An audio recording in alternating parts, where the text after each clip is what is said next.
A new medical study predicting the number of Americans with diabetes will skyrocket in the next 25 years, and so will the cost of treating all those folks. The University of Chicago doctor behind this study says this will put an enormous strain on our healthcare system, especially on Medicare, the government health-run insurance program for the older and disabled population. The study appears in the journal Diabetes Care.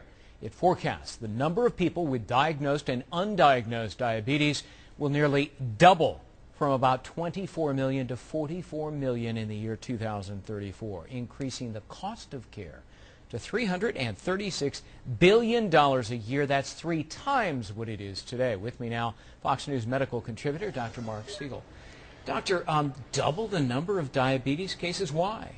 You know, Greg, that's a really important thing for us to be talking about the day after Thanksgiving when we all ate too much. I have to tell you what diabetes really is. The pancreas is like a motor. It makes insulin. Insulin drives sugar into the cells. But as you might imagine, the more cells you have, the bigger you are. The more insulin you need, the more strain you put on that motor. As we get older, the motor wears down. As we get bigger, the motor can't do its work. So the heavier we are, the more of a problem. There was a study out last year that showed that when people over the age of 60 lose weight, their chance of diabetes goes down by half.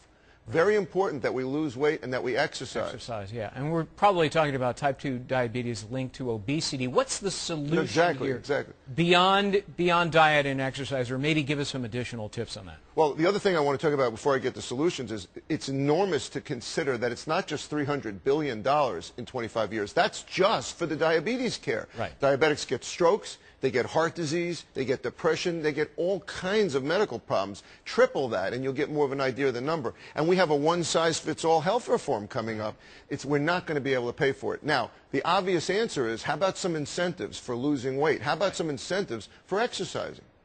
Tax advantages. Oh, hey, you know, I had never thought about that. Really? Why not? I'll put a scale right in my doctor's office. Digitalize. Get on it. If you lose weight, I'll get you a tax rebate.